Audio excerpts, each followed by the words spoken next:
Welcome back. This is our 11 a.m. session for our business meeting for Monday, March 20th. We'll be hearing a report from Building and Planning, Facilities Maintenance, Public Works. That will be open for some miscellaneous items as well. So Mr. Moss, welcome this morning. Good morning, Commissioners. Mike Moss, Public Services Director. A little light agenda today. I'm sure you guys might have a few miscellaneous items for us, but we'll turn it over to Tracy Jackson, the Director of Building and Planning, to go over her items to start with. All right. Welcome, stranger. Hello, strangers.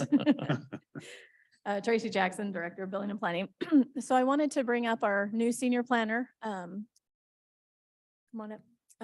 This is Wayne Nelson. He is our new exciting employee that we've got with us. I'm excited that he's with us. He's been, he was here 27 years ago. Spent a couple years with us, went to Skamania County, and then has been consulting in the north area of us, all in Washington State for last 25 years. And so we're blessed that he's with us and he's hit the ground running and a good ally for us to have within our department. So I'm very excited, and I just wanted him to come up and meet the board and just put faces with names and vice versa. So yeah. Super. Wayne, welcome aboard. I'm sure you recognize that nothing has changed in this room. It's exactly the same, except for the pictures. Two of the pictures have changed. But, other than that, glad to have you. And undoubtedly, you've already been confused with the other Wayne Nelson. Yeah. Years ago. Yep, Yeah, it is. Good to have you. welcome. Thank you.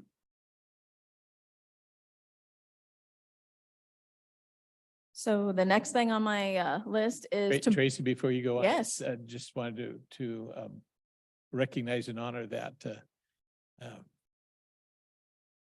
despite your best efforts, the one thing that is constant is change, and you're looking for new personnel again, or Maybe. analyzing it. You've mentioned it. I'm analyzing it. My planning manager has resigned her position, so I'm analyzing what the needs are of the department before I come forward and just say, we need this. I want to make sure I know what some of our deficiencies are, and I'd like to improve on those. And I'm looking to find people's strengths and put them where their strengths are, and then ask for the need of what we don't have if there is a need. So I want to take a moment, step back, and make sure that when I come forward, it's a legit request, and I'm not going to add staff just to add staff. It needs to be the right organization. So. And as we head into the construction season, timeliness becomes even more critical, I think, for our It does. clients. And that is my focus, is getting the permits out, especially the planning side at this point. So that is my utmost focus. And so that's where my, the kind of like tunnel vision right now is to getting the planning permits out. But And last but not least, I do want to bring you greetings from the Alexanders. I Nice, thank you. appreciated the service that was provided. thank you. Mhm. The little strides we can make along the way is what matters. So thank you very much for that. All right. So tomorrow on your agenda on the consent is the True Point contract. That's our third party Acela contract. We already have them in place working. They have been phenomenal to work with. We're getting instant responses. This morning we were on just for a quick update and some workflow process changes, and they're already moving forward, making those changes since I've been up here with you gentlemen. So we have kind of gone leaps and bounds from where we were with the last group. So I'm excited to have True Point partnering with us. And EHU is also utilizing our contract with True Point to get some of their workflow processes and reporting done. So we've got a lot, like I said, a lot to go, but we're getting there. Great. Yep. Any questions on that? The usual question. So I'm one of your clients, Mhm, hypothetically. mhm. How will I know that True Point has added value to my life? You will get, if we get the processes that we're talking about moving forward, we're going to get some workflow to where you get some correspondence that you're not currently getting. Unless we physically push it to you, we're going to work on the workflow process. We've changed the front screen, and it's user friendly. You can use it from your phone, instead of just, you have to be on a laptop or a home computer to make it work. you can use just the front screen, which the wrap was changed before or from before, so we could not utilize the mobile ability. We don't need an app, but we could never use the phones before, so we're making it more user friendly. Okay, and hopefully, in all this, we'll still, if we can, apply the fact that we own the data and we'd like to have access to the data, even though it doesn't go through Excel, I'll say, because Excel may go away or you Right. may want it to go away. We don't want the data to go away with them. Correct. That's correct. And we do own this data, yes. Okay, thank you. Yep. Great. And the last thing I have on my agenda is the nuisance abatement update. So I'm going to turn it over to Travis and let him Super. go through what he's got. Yep. Do you want here, over here? You know? Sure.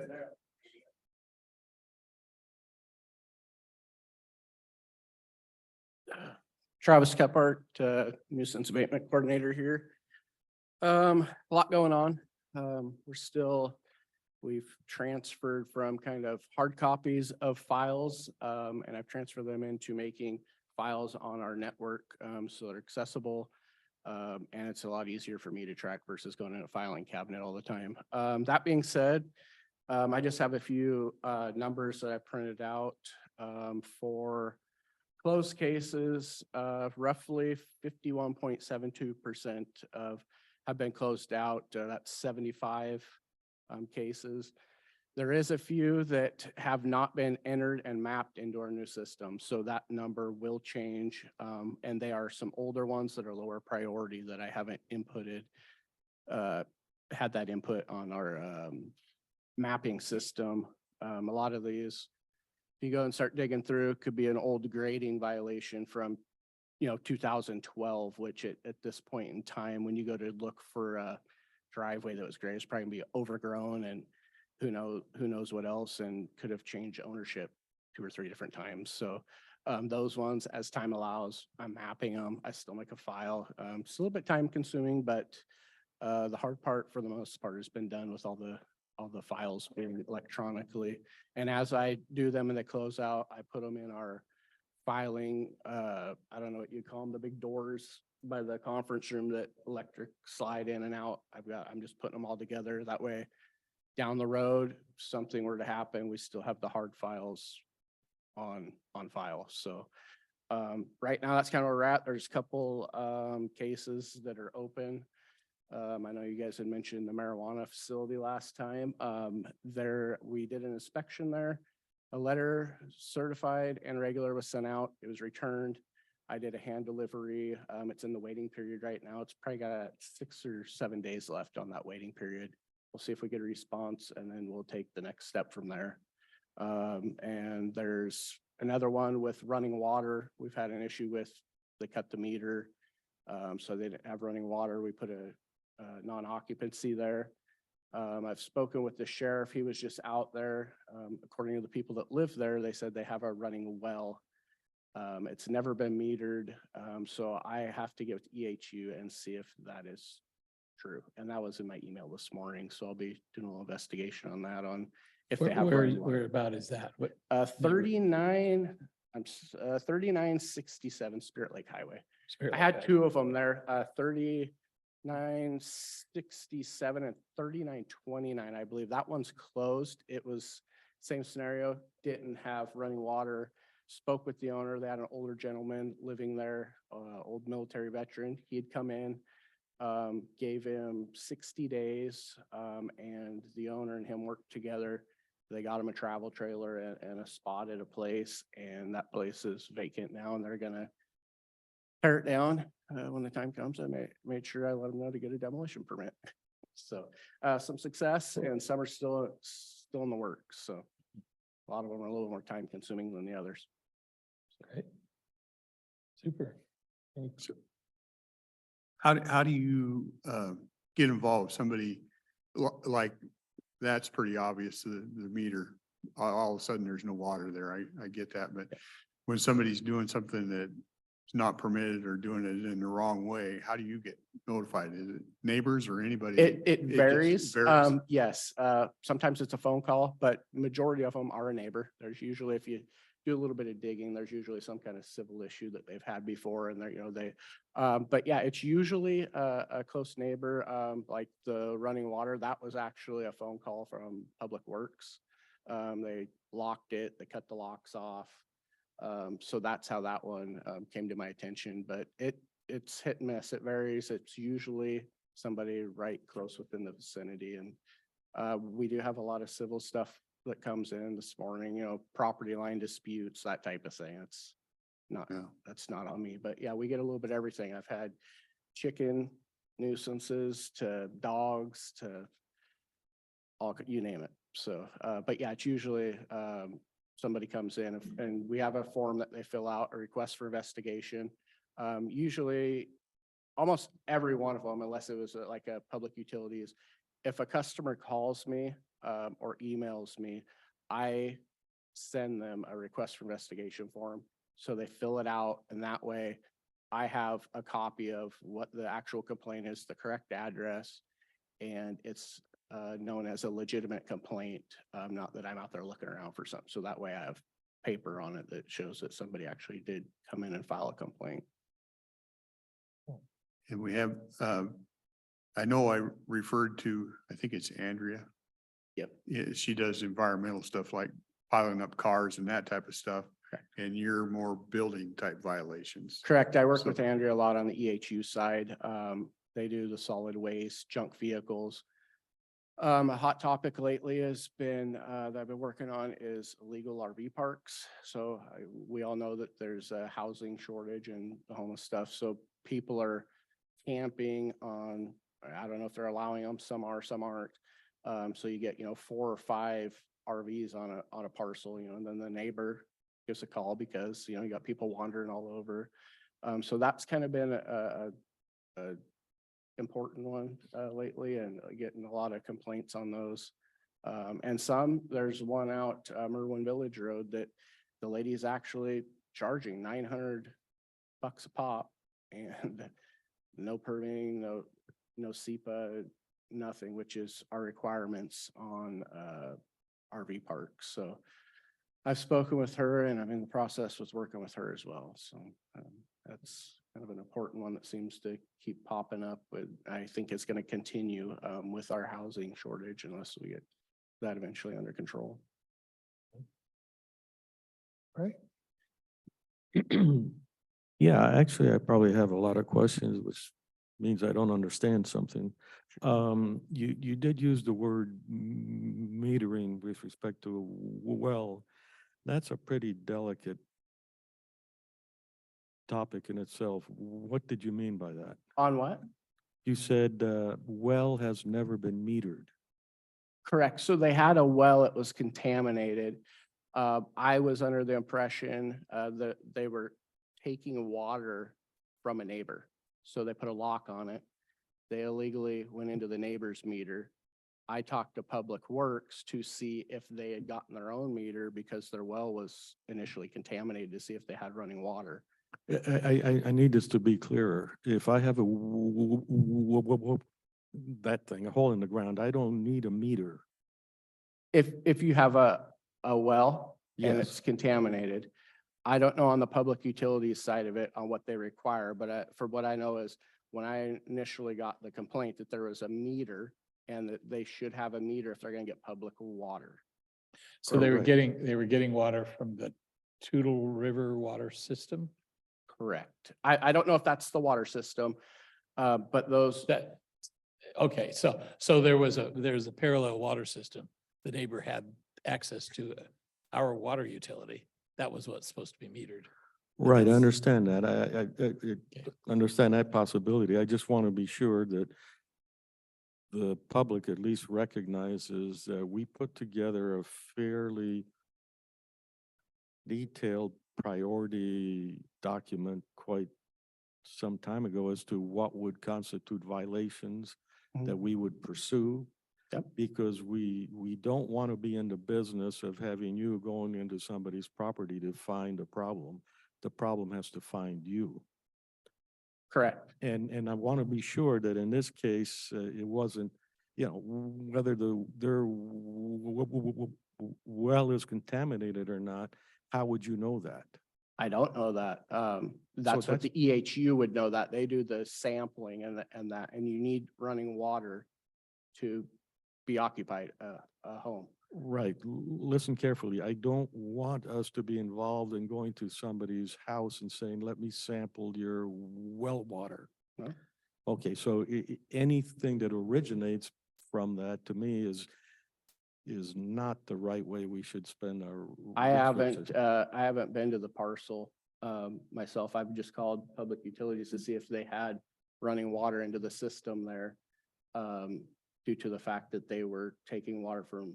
Yeah, I don't want to argue with you about the details. I want to suggest that your concentration should be on formal complaints. Correct, which it was. Yeah, and you end up with a full-time and a half job trying to do that anyhow. Okay, I mentioned that there was this priority matrix, the document. Yeah, I have it. It's- You've got it. Yeah, it was in 2018. I was actually gonna bring it up because I don't know if Rick's seen it.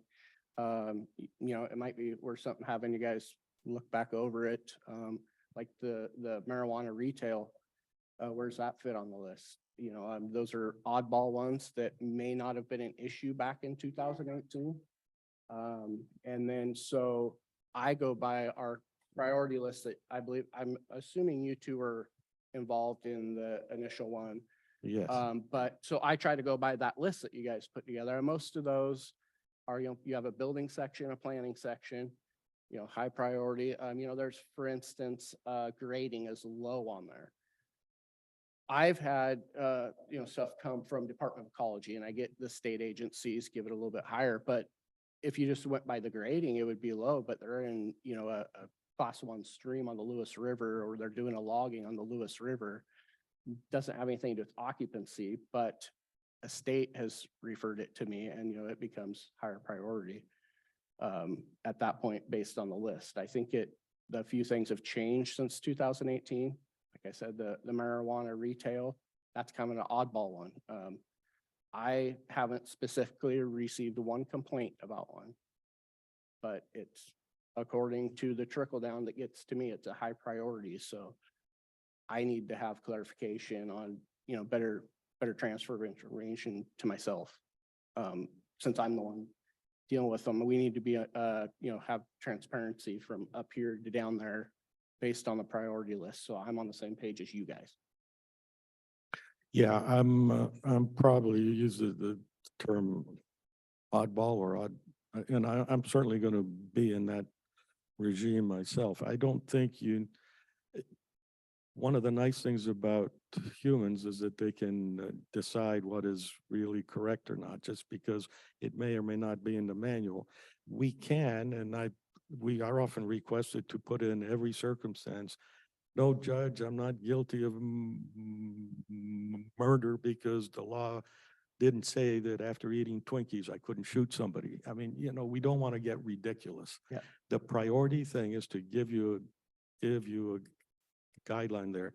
I think this board has been interested in the past on how we treat fairly across the board. If there's a marijuana facility that is a scofflaw and other ones that are obeying the law, we've got to do something about that. Right.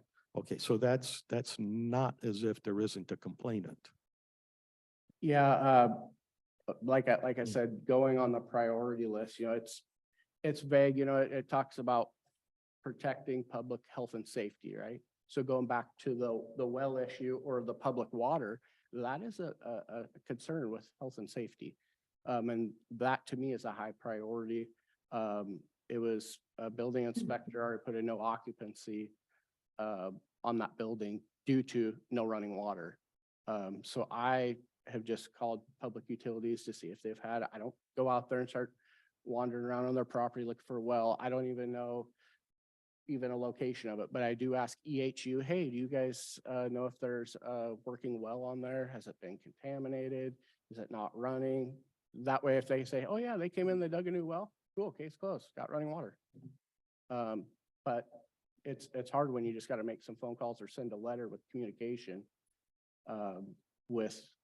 with things like that, because you don't want to go wandering around on somebody's property, like you said. I actually had an email from a sheriff that was out there and he saw the sign of no occupancy and there was people there. They're getting reported pretty much weekly by the neighbors, apparently illegal activity or whatever. I don't know if it's noises with nuisance that way, but the sheriff has been called multiple times out there. So he reached out to me wanting to know if he knew they had running water because they told him that they had a running well that had water. So I just reached out to see maybe we could close the case. Maybe they got it fixed. Yeah, They're I- working. I can't say it any clearer. I'm not here to tell someone Yeah. how to live. Yeah, And, I and, agree. and hopefully, our program for, bringing a compliance officer on board is within those bounds. I know I didn't vote to bring a compliance officer on board, believing that he would go along and tell someone you cannot live here because there's no potable water. To me, that's a different issue. But enough been said, and we'll have to probably talk again. Commissioners, Excuse me. we can look at bringing that list of priority list back the next time we bring code enforcement or nuisance abatement back to the board and just see if there's any tweaks the board is. Copies. I just said crap them. when they Yeah, came out. There's- and we can workshop that with you and bring that back and see if that's something that the board wants to, tweak the order or if something has risen to the top or if there are other issues that we need to add. Absolutely. Well, I do want to thank you for the work that you're doing because we haven't had somebody doing the follow-up calls and kind of coordinating the interagency activities. So, I appreciate what you're doing. We have some certain sensitive areas that, Yep. obviously we Get it. have the conversation about, but I do appreciate the fact. Well, I that- hope you guys have gotten less calls and they're directed to me, but I don't, I know a lot of people want to go start at the top, right? So Well, I hopefully you guys get a few less calls. Well, that was that gonna part be, of it is true. We have been. that was gonna be my other question. When we get a complaint of some kind, we should forward it to you. Direct it to me, yeah. And one of the things that I'm sensitive of is people who feel it's okay to throw trash all over the place. And then there are people who just dump their trash. And that's been an issue where I know I've talked to the EHU on this and I realize, or at least I think the value of a compliance officer is to make those scofflaws, clean it up and pay for it if possible. One, I would like to see more pressure on that, and we had talked about in certain areas putting a camera up or something like that. But I know I've gone walking and I find a pile of somebody's garbage, and it's got a name. They've got some of their old phone bills or something like that, and I bet nothing's ever happened to those people. I would like them to be crucified. That's I- stuff that environmental health does. Yeah, they deal with the garbage complaints Yep. and that, but I try to work with Andrea because, sometimes there's violations of, solid waste and possible building, unpermitted things and but I try to coordinate with Andrea, but they do most of the junk vehicles, and solid waste, but I'm an avid outdoorsman and I know I do a lot of walking and hiking in the gates and that's a common place where people like to dump their garbage and I'm with you. It's definitely a problem we've had for years. Right, so you're saying that's a totally independent EHU function from the compliance officer. The solid waste piece of it, yes. And then Andrea does go after the, when they find names in the garbage cans, they do contact the owners or residents of that garbage bag and try to get some resolution, and they can go after them code violations for the dumping of the garbage. We focus ours more on the building and planning type regulations and what it affects for the building side of it, but they do, Travis and Andrea work hand in hand to kind of like tag team a lot of, because they are multiple violations that hit every department countywide. Yeah, if they work hand in hand, that's. They do, they really work all I ask fantastic for. together. Yep. And if Travis can flex a little muscle with some of these people, that would be a good thing. Flex I'm it getting up, older and the Travis. muscle's going away. I'm sorry. And Okay, well, enough at the moment, I think. So Travis, one thing to keep in mind as you're gaining more and more experience, if there are holes in the rules and guidelines where people are repeatedly violating and getting away with it because, you know, there's Yep. confusion in the codes particularly. Don't hesitate to make recommendations. We need to fix this part of the legislation. Okay, if that if is that's a possible good to know solution. because there is, as I go, things pop up all the time. Because my first thing I ask when somebody comes to the counter, or I don't ask them, but when they fill it out, I let them know I have to look and see if it's a code violation. I do feel there is a lot within the RVs and that junk vehicles. There is a little bit of gray area and interpretation on, you know, maybe they want to say they're a collector of old vehicles. Well, what does the code say? So then you start getting into these, you know, we have the descriptions and the meanings of the words. And then I do feel that there's a lot of them you could twist or turn several different ways legally to, you know, get away with things, or vice versa. Maybe it's not a violation and just not worded properly or clear enough. Yeah, I understand that. I'm bothered that we even have to go that route because there are people out there who will circumvent anything and you will just end up having to, like you go to the airport, you better take your shoes off. Why? Because one bozo decided he was going to do something with that. We might as well make the laws so constrained and so detailed that people can't get out of bed. Black and white, right? And so I'm saying that's not a society I think people want. That's certainly not a society I would want. Common sense is what should be there. And the more detail we put in there, Yep. it's like, well, yeah, but we did cross the state line, so it's okay. No, it's not okay.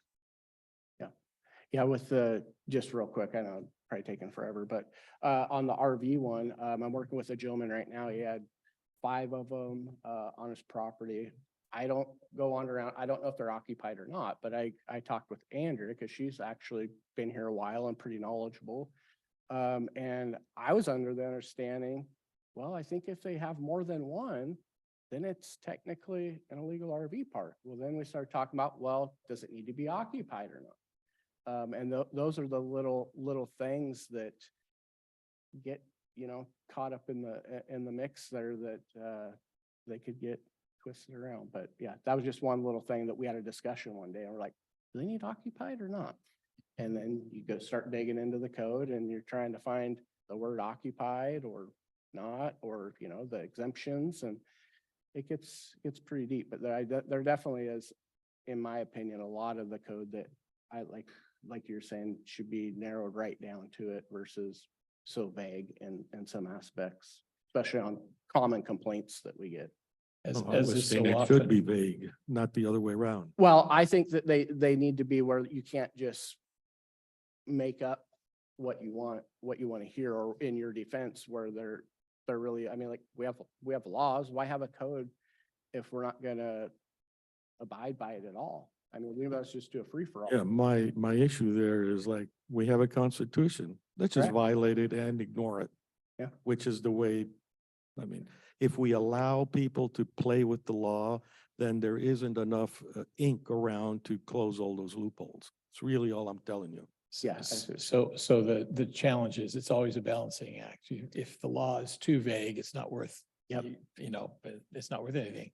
But you also don't want draconian measures. So and that's more our task, is to make sure that it's the right balance. You know, and that like on it's- my end, if I got a neighbor that's complaining about, you know, the neighbor next door with RVs and stuff, so you know, there's a side of each, you know, and you're in the middle, and at some point you have to say, okay, common sense, or what is the code? The code specifically says right here that you can have X amount or whatever, but you know, there's always two sides on the fence. So that's where you're saying the balancing act, it's continuous. It never ends. I think some of the more difficult challenges are when we have neighbors who have conflicting reasons on why they moved to the country. Yeah. Peace and quiet, Yep. or I can do anything I want, that Yeah, freedom, and everybody, and that's that. and it's the stuff difficult that to used to be country is not really country anymore with the influx of people. So, They wanted to live in the city of Longview, they'd live in the city of Longview. Thank you, Never mind, commissioners. anyway. Appreciate your time this morning. Yep. We'll bring back the guidelines next time, and we'll go over those. Yep, yeah, that'd be good. perfect. Sounds good. Thanks, Thanks. guys. Great, thank you.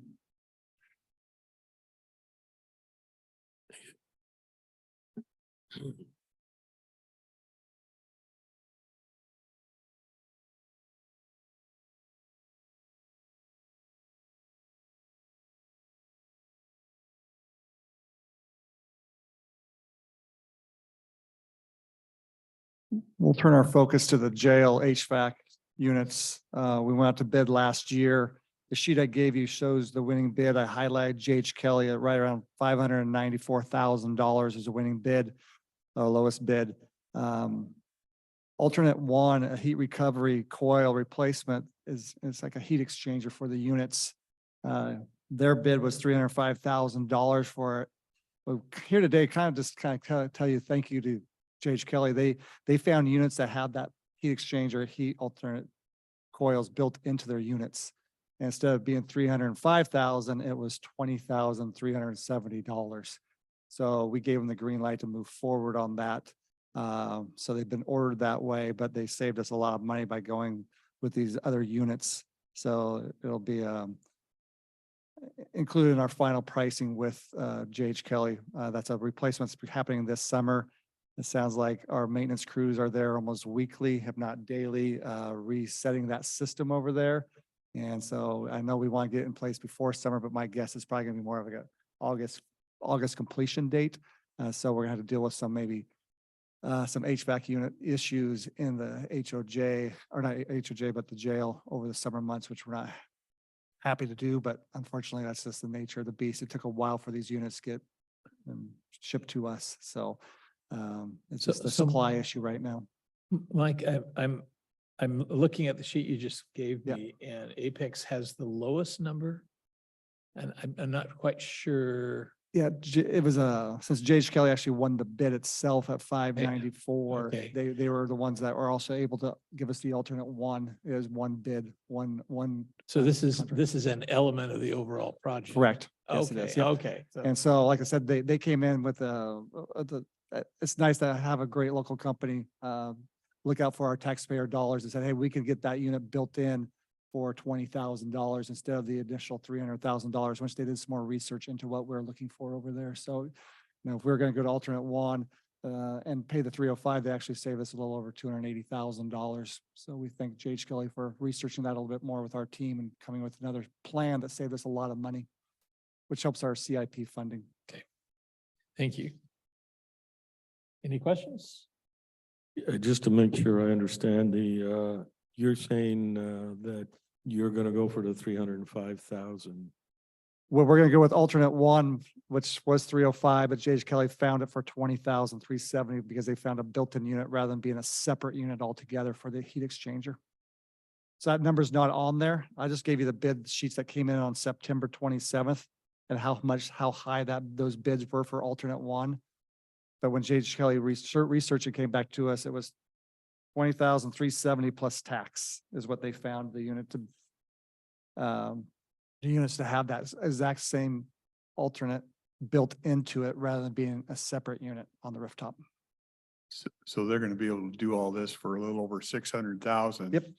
Yeah, the where new other numbers, one would be just about $1 million. yeah, the new number is now 617 instead of, yeah, $900,000. Yeah. Yeah. All right. So that question may, Questions? that Yeah. question may come up on. I still don't follow it. So we're doing, the total cost you said is 600 and something. That's because we're doing both the base bid and the alternate one? Correct. Yeah, Okay. we did base bid and the alternate was gonna be another 300, so the total was gonna be close to $900,000. But J.H. Kelly said, hey, we got the base bid of 593, but we found the alternate, number one, we found it for $20,000 instead of 305 once we did more research. So we said, go ahead and order those units with that built in. So instead of being $900,000, it's gonna be $600,000. Yeah, and unfortunately, I always get confused when the discrepancies in the numbers are so big. It's like, who's falling down on the job?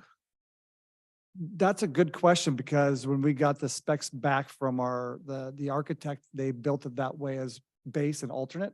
Yeah, And once we had, I think maybe, and it's gonna slam our old architect, but once you get someone that's in the business like J.H. Kelly who does this, and they bid it that way initially because that's what our specs said.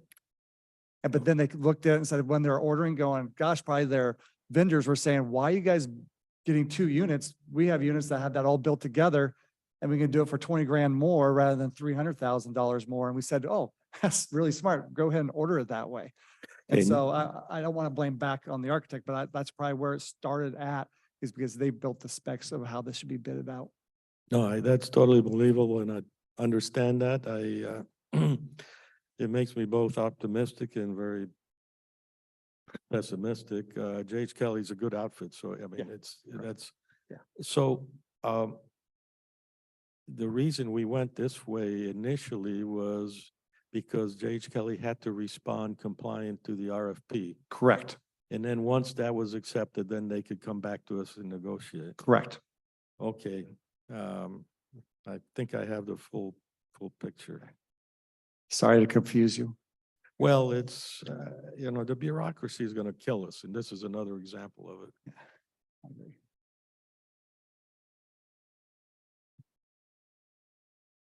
All right. Any other questions? And the last item we have, Susan's not here with us today, is no parking zones.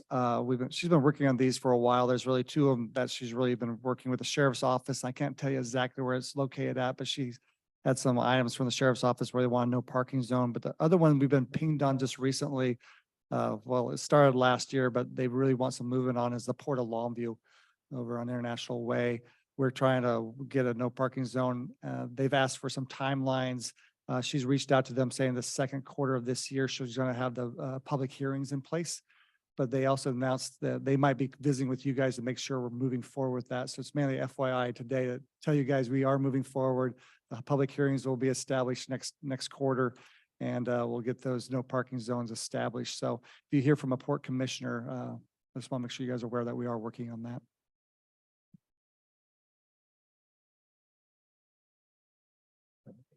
And the last time we have is miscellaneous. It's just a reminder. It's on the agenda for this week, but Darren Ullman asked to come to front of you guys on Wednesday, March 22nd at 1:30. He'll have a small PowerPoint. It's like 6 or 7 slides just to talk about what he's doing there at the Humane Society, what changes he wants to make, what the budgets look like, how many the calls they go out on for the cities compared to the county.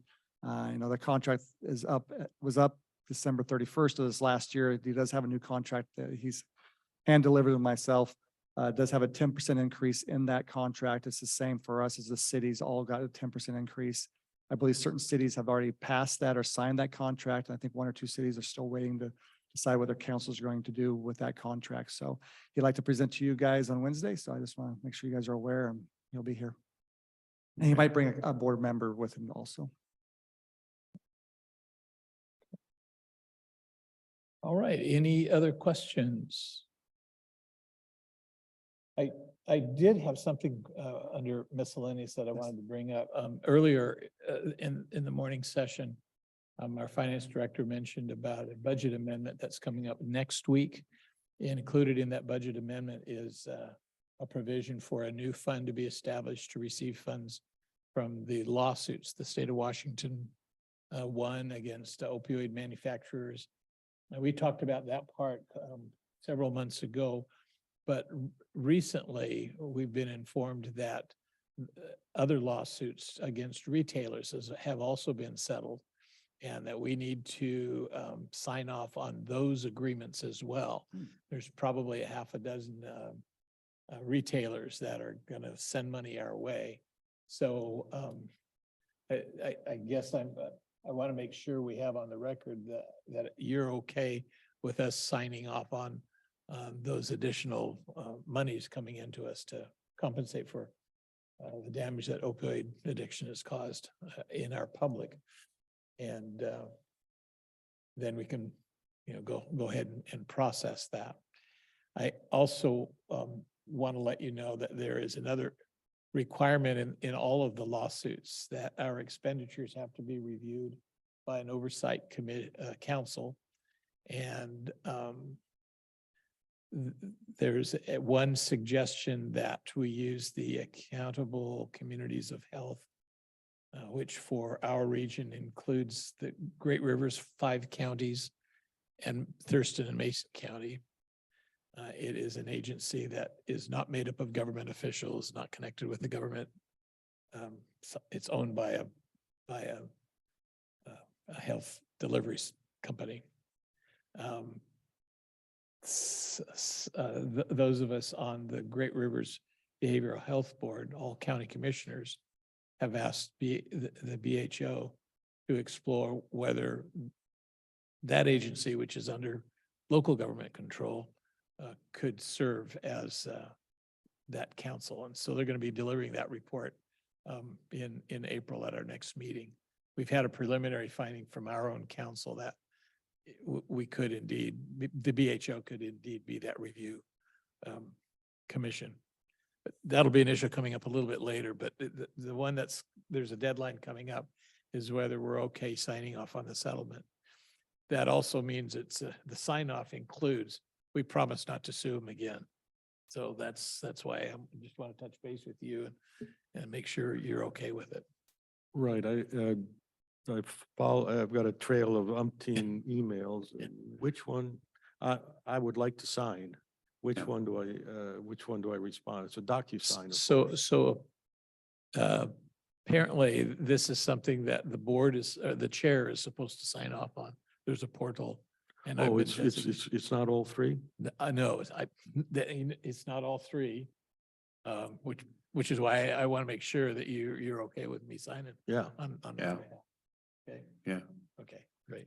Doesn't have anything to do with public services, except that you have to deal with people who are addicted. So those drivers don't pass those tests, right? Explain that, I missed it. Oh, well, this is the public services portion, but opioid addiction really is not, Oh, it doesn't really, it's not you're germane doing to doing- public services other than they can't get drivers. you're being opportunistic. Yeah. Yeah. Well, no, Good. I forgot to bring it up the first hour, to be honest. All right. But Is there- that's where we are doing the right thing. Bureaucracy shouldn't control us That's right. to do business. All right. Anything else you want to bring up to our attention? All right, we will adjourn this session. The next meeting of the board is tomorrow. If you haven't noticed on the calendars, I am attending a workshop for the collaborative. It's a 2-day workshop. It's our first ever workshop. So I'll be gone tomorrow and the next day, but so I won't see you again until maybe Thursday if we cross paths. So. Hmm. All right. Having said that, any other comments? No hands up? All right. We will adjourn for today. Thank you.